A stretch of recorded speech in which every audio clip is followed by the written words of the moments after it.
ब्रह्मांड की दिव्य चेतना के यात्रियों, साधक साधिकाओं, ऑटोमेटिक क्रियाएं कुंडलिनी जागरण में सकारात्मक दृष्टिकोण कैसे बनाएं। मनुष्य की अपनी शक्तियां तो साधन पर काम करती है, परंतु सच्ची शक्ति विश्वास से उत्पन्न होती है, जिसके कारण मनुष्य असंभव को संभव कर देता है। हम कई बार शक्तियां होते हुए भी उनसे लाभ नहीं ले पाते। जब हृदय में श्रद्धा विश्वास के कारण गहरी आस्था होती है, तब जीवन की सब कठिनाइयों की परिस्थितियां भी बदल सकती है, जो हमारे जीवन को सफलता की ओर अग्रसर करती है। मैं रेकी ग्रैंड मास्टर विकास बिहानिया आज आपके समक्ष ऑटोमेटिक क्रियाएं, सकारात्मक दृष्टिकोण अपनाकर कैसे हम अपने मार्ग को सही दिशा में लेकर जा सकते हैं। ब्रह्मांड में मौजूद सारी शक्तियां परमात्मा ने मनुष्य के जीवन में स्थापित की हुई हैं। हमारे शरीर के अंदर 7 चक्र हैं: मूलाधार, स्वादिष्ठान, मणिपुर, अनहद, विशुद्धि, आज्ञा और साहस चक्र। इन 7 चक्रों के ऊपर ऊर्जा शक्ति निरंतर बनी रहती है, पर इन्हें जगाना पड़ता है ध्यान के द्वारा, सुमरन के द्वारा, मंत्र जाप के द्वारा। क्योंकि जब ये ऊर्जा जागृत होती है तो हमारे जीवन के अंदर कई तरह की ऑटोमेटिक क्रियाएं होने लगती है। सकारात्मक दृष्टिकोण अगर हमारा है तो हम उनका सही उपयोग करके अपने जीवन को सकारात्मक दिशा की तरफ लेकर जाते हैं। जब भी आपके मन में शंका, भय, डर पैदा हो गया तो आपके पास में आई हुई शक्ति भी आपको नकारात्मक लगने लगेगी कि मेरे शरीर में क्या हो रहा है। क्योंकि परमात्मा ने हमारे इन 7 चक्रों के ऊपर देवी देवताओं के स्थान बताए हैं। उन्हीं से हमारे जीवन के अंदर ये ऊर्जा का प्रवाह होना प्रारंभ हो जाता है। कुंडलिनी जागरण एक गहन आध्यात्मिक प्रक्रिया है, जिसमें ऊर्जा के स्तर को जागृत कर व्यक्ति आत्मिक, मानसिक, शारीरिक रूप से सशक्त बन सकता है। ऑटोमेटिक क्रियाएं इस प्रक्रिया का हिस्सा हो सकती हैं, और यदि इन्हें सकारात्मक दृष्टिकोण से अपनाया जाए तो ये अनुभव बहुत ही प्रेरणादायक, आपके जीवन के अंदर उत्साह, प्रेम, दया, करुणा के भाव को उत्पन्न करके महत्वपूर्ण आपको बना सकता है। हमारे जीवन में ज्ञान, पवित्रता, प्रेम, शांति, सुख, आनंद, शक्ति तभी आ सकती है अगर हम इनका सही अनुसरण करें, सही दृष्टिकोण अपनाएं। क्योंकि ये मनुष्य के गहने हैं। क्योंकि शरीर के अंदर जो सुंदर आभूषण पहने जाते हैं वो तो बाह्य दिखावा है। अंदर के जो आभूषण है, ज्ञान, पवित्रता, प्रेम, शांति, सुख, आनंद, यही आपकी आध्यात्मिक यात्रा के लिए बहुत कारगर सिद्ध हो सकते हैं। अगर आप सही दृष्टिकोण अपनाते हैं, सबको सजीव रूप से जीवन के अंदर अपनाते हैं, हमारे शरीर के अंदर यही बलवती होती चली जाती है। तो आइए विचार करें एक एक पॉइंट के ऊपर। सबसे पहले सकारात्मक मानसिकता बनाएं। सकारात्मक मानसिकता हमारे जीवन के अंदर जब कई तरह की उथल पुथल होती है तो उन उथल पुथल को हम सकारात्मक दृष्टिकोण से कैसे ले सकते हैं। धैर्य और विश्वास। कुंडलिनी जागरण एक प्राकृतिक प्रक्रिया है, इसे जबरदस्ती या जल्दबाजी में करने से हमेशा बचे। विश्वास रखें कि यह प्रक्रिया आपको परमात्मा की दी हुई शक्ति के रूप में आपके पास में आ रही है, आपको सही दिशा में ले जाएगी। सकारात्मक सोच और हमेशा स्वयं को समझे, और तब हम अपनी दिशा को सही ओर लेकर जा सकते हैं। क्योंकि स्वयं को समझने का तात्पर्य प्रकृति प्रक्रियाओं को अपनाएं। कुंडलिनी जागरण के दौरान शरीर में कंपन, ऊर्जा का बहाव, स्वतः ही योग मुद्राएं हो सकती है। इन्हें सहजता से स्वीकार करें, डरे नहीं। संकेतों को समझे, उसके अनुभव को किसी गहरे आंतरिक परिवर्तन का संकेत हो सकता है। आध्यात्मिक विकास के लिए ये देखा गया है, क्योंकि जो जो आप स्वयं में बदलाव देखते हैं, जो जो आपका मंत्र जाप सुमरण निरंतर होता है निश्चित स्थान पर निश्चित समय पर, और आप सही सुखासन में बैठकर ध्यान की प्रक्रिया में उतरते हैं, तो आपके स्वयं के अंदर जो परिवर्तन होते हैं, अपने आप बदलाव आपको महसूस होने लगता है। कोई बाहर से बदलाव की ज़रूरत नहीं, खजाना आपके अंदर है। आध्यात्मिक अभ्यास करें। कई लोग आध्यात्मिक धर्मों से जोड़ देते हैं। धर्म से जोड़ने का आध्यात्मिकता का कोई तात्पर्य नहीं है। धर्म अपने तरह के नियम बताता है, पर आध्यात्मिक व्यक्ति स्वयं को अपने आप कसौटी पर कसता है कि मेरे अंदर जो परमात्मा ने 5 तत्व दिए हैं, क्षति जल पावक गगन समीरा, छठी इसके अंदर आत्मा है, वो परमात्मा का मूल है। अपने मूल के लिए मिलने के लिए वो हमेशा व्याकुल रहती है। और जीवन के अंदर ध्यान नियमित रूप से करते चले जाएं, सुमरन नियमित रूप से करते चले जाएं, अपनी सांसों को ऊपर ध्यान हमेशा दे। मन और शरीर की स्थिरता आपको मिलना प्राप्त हो जाएगी। जागरण की प्रक्रिया में सकारात्मक ऊर्जा बढ़ेगी। प्राणायाम सांसों का अभ्यास ऊर्जा को संतुलित करता है। नियमित प्राणायाम से कुंडलिनी जागरण के दौरान ऊर्जा का बहाव तीव्र गति से सुंदर होता चला जाता है। स्वस्थ जीवन शैली को अपनाएं। चौथी बात, अपने आप जब आप स्वस्थ जीवन शैली को अपनाते हैं, आहार सात्विक आहार, फल सब्जियां, शुद्ध भोजन ले जिससे शरीर शुद्ध ऊर्जा के प्रवाह के लिए तैयार रहे। सही नींद लें और आराम, पर्याप्त नींद आराम जरूर करें। थकान और तनाव से बचे।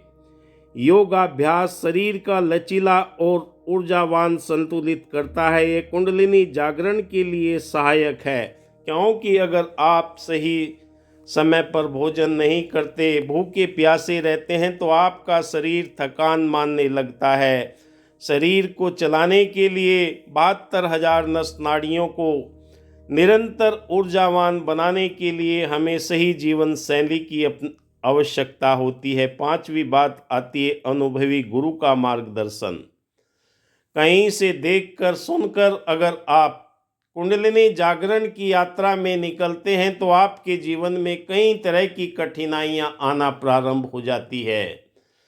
जब आपके समक्ष डरावनी स्थिति पैदा हो जाती है, शरीर पूरी तीव्र गति से कंपन करने लगता है, झटके लगने लगते हैं, सर भारी हो जाता है, हाथ ऊपर उठने लगते हैं, तब डर लगने लगता है, अब मैं क्या करूं, कहाँ जाऊं, किसके पास जाऊं। इसलिए अपनी इस अध्यात्म यात्रा को प्रारंभ करने से पहले कहा कि पानी पियो, छान कर गुरु करो जानकर। बाजार से हम मटका भी लेने जाते हैं, तो उस पर हम उंगलियां मार कर देखते हैं कि इसमें सही आवाज़ आ रही नहीं।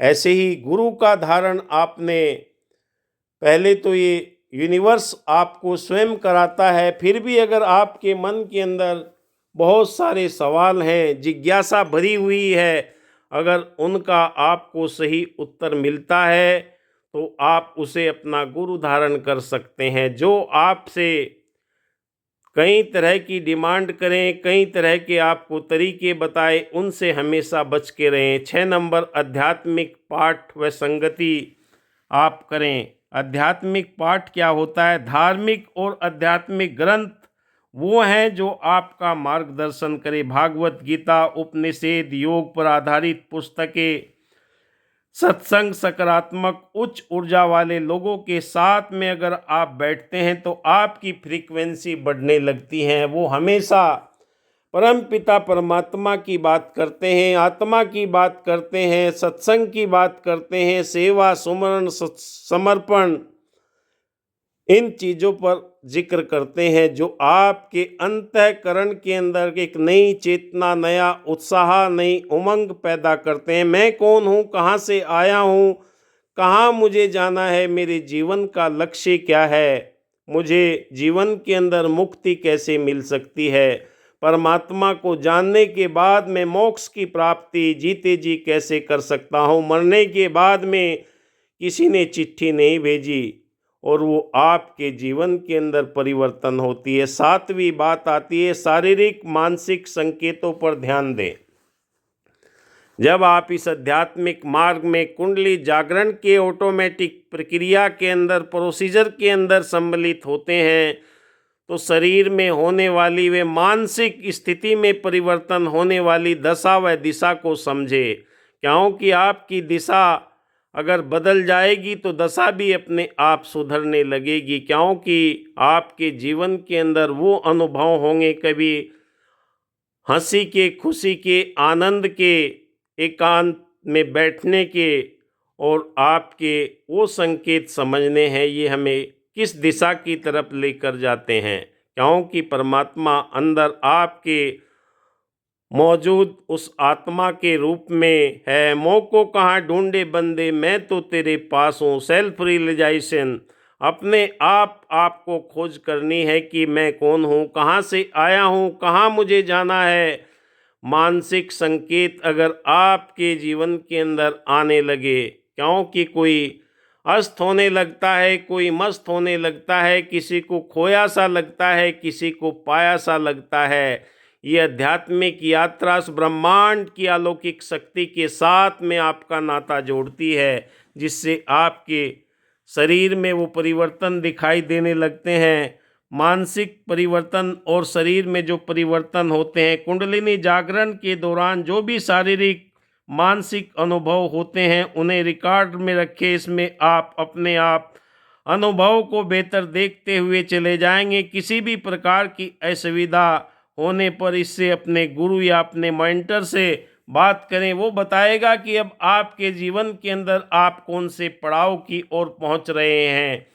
वो आपको हमेशा, जैसे माता पिता और गुरु कभी अपने शिष्य का अहित नहीं चाहते, वो हमेशा यही चाहते हैं कि मेरे बच्चे आगे बढ़े, कामयाब हो, चाहे आध्यात्मिक क्षेत्र हो, व्यापारिक क्षेत्र हो, नौकरी का हो, खेत का हो, खलियान का हो, कारोबार का हो, हर जगह सफलता की बुलंदी पर देखना चाहते हैं।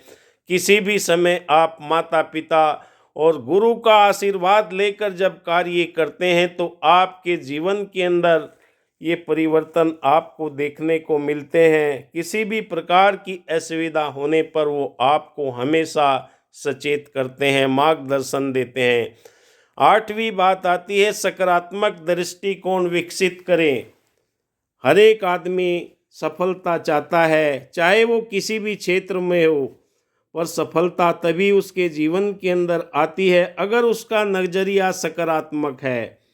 सकारात्मक दृष्टिकोण के लिए आपको जागरण जीवन का एक नया अध्याय माने। इसे डर या तनाव की बजाय हमेशा उत्साह व आनंद में करें। उसका आप विकल्प तलाश करें। जो भी आपके सामने समस्या है कि ये कैसे हो सकता है, ये न सोचे कि ये क्यों नहीं हो सकता। जब आपके मन में ये सवाल आएंगे तो जवाब आपको मिलना प्रारंभ हो जाएगा। समझे कि ये प्रक्रिया आपको आत्म साक्षात्कार की ओर लेकर जा रही है। माँ के गर्भ में बार बार जन्म लेने से चिता पर लेट पर जाने की प्रक्रिया से आपको मुक्ति मिल रही है, और ये तभी हो सकता है जब आप इस यात्रा को आगे की तरफ बढ़ने के लिए तैयार हैं। जो भी आपके मन में जुनून है आपकी आत्मा के निज घर की प्राप्ति के लिए, ये आध्यात्मिक मार्ग आपने चुना है। कहीं पर धर्म बनते हैं, कहीं ईमान बनते हैं। खबर कर दो जमाने को साकी, ये वो महफिल है जहाँ इंसान बनते हैं। इंसानियत का रुतबा बुलंद करने के लिए मानवीय गुणों से परिपूर्ण होते हुए दया, करुणा, प्रेम, नम्रता, मिलवर्तन, भाईचारा, एकत्व के दिव्य गुण आपके जीवन के अंदर विकसित होने लगते हैं। और आप जब सकारात्मक दृष्टिकोण अपना लेते हैं तो आपके जीवन के अंदर वो बदलाव आता है। कहा कि दिल बदल सकते हैं, जज्बात बदल सकते हैं, मुल्क के फिक्रों के ख्यालात बदल सकते हैं, अगर हम बदल जाएं यारो हालात बदल सकते हैं। आप किस कार्य के लिए कामना रखकर अगर आप ध्यान करते हैं कि मुझे ये प्राप्ति हो जाएगी, मुझे वो मिल जाएगा, तो ये आपके लिए मार्ग नहीं है। क्योंकि ये निष्काम भाव से प्रभु के चरणों में समर्पित होकर अपने आप को मिटाने का दर है। कहा कि मिटा दे अपनी हस्ती, गर कुछ मर्तबा चाहे, दाना खाक में मिलकर गुले गुलजार होता है।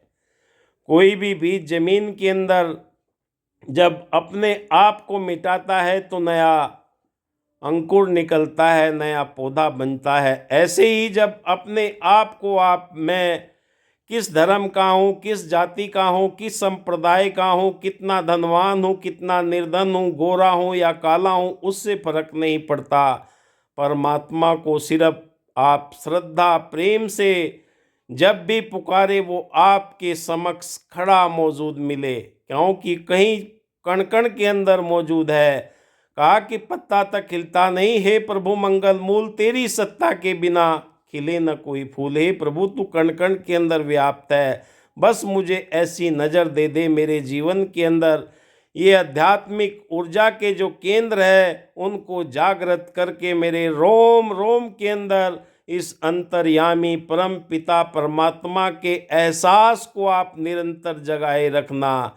मैं इसी श्रद्धा से, इसी प्रेम से, इसी समर्पण से आपके साथ में लिव जोड़े हुए हूँ। बरसों बरस की तपस्या के बाद में करोड़ों में से बिरले लोग ही निकलकर इस मार्ग पर आते हैं, वरना कहीं न कहीं दिखावटी बनावटी चीज़ों में फंस जाते हैं। कहा कि दुनिया की दुकानों में सजावट ही सजावट है, जमाने की मोहब्बत में बनावट ही बनावट है। ये तेरा कर्म है साकी कि तुम तक आन पहुँचे हैं, वरना हक की राहों में रुकावट ही रुकावट है। कोई गोरा है, कोई काला है, कोई अमीर है, कोई निर्धन है, कोई उस जाति का है, उस धर्म का है, इसी में फंसे रहते हैं। पर आध्यात्मिक व्यक्ति कुंडलिनी जागरण का यात्री इस ब्रह्मांड के साथ में जुड़कर सबसे प्रेम करता है। एक को दूसरे को ऊंचा नीचा न दिखाकर, कामी क्रोधी लालची उनसे भक्ति न होए, भक्ति करे कोई सूरमा जाति वर्ण कुल खोए। आपके रोम रोम के अंदर 72,000 नस नाड़ियों के अंदर जो भी ऊर्जा प्रदान करने वाले आप पदार्थ लेते हैं, उस परम पिता परमात्मा की दिव्य ऊर्जा से ओतप्रोत होते हैं। वो हमारे शरीर को ऊर्जावान बनाते हैं। आपके रोम रोम के अंदर जहाँ भी नकारात्मक ऊर्जा होती है उसे मिटाने के लिए ऑटोमेटिक क्रियाएं परमात्मा हमारे मस्तिष्क के अंदर डाल देता है, क्योंकि हमारा शरीर परमात्मा ने एक एक चीज़ ऐसी व्यवस्थित की है। कोई भी आदमी भोजन करके सोता है, सबको भोजन देता है, मुर्दे को भी देता है, कपड़ा लकड़ी आग, तो क्यों नरन चिंता करे ताते फूटे भाग। हे इंसान, तो अज्ञानता के कारण, भ्रमों के कारण अपने मूल से बिछड़ा हुआ है, और इस मनुष्य जीवन में ही तो अपने मूल की पहचान करके इससे नाता जोड़कर इस आवागमन से 84 लाख योनियों से आप मुक्त होकर अपने मूल के साथ में नाता जोड़कर जीवन की इस यात्रा को सफल बना सकता है। और कोई तरीका नहीं है। कोई भी पशु पक्षी जीव जंतु परमात्मा की आराधना नहीं कर सकते, स्तुति नहीं कर सकते, सुमरन नहीं कर सकते, ध्यान नहीं कर सकते। मनुष्य ही एक ऐसा प्राणी है जो ये कार्य करके, क्योंकि मनुष्य का जो जीवन है उसके जो कर्म है, अपने कर्मों के अनुसार वो अपने कर्म योनि के माध्यम से उनसे निजात पा सकता है। बाकी सारी की सारी भोग योनि है, मनुष्य की कर्म योनि है।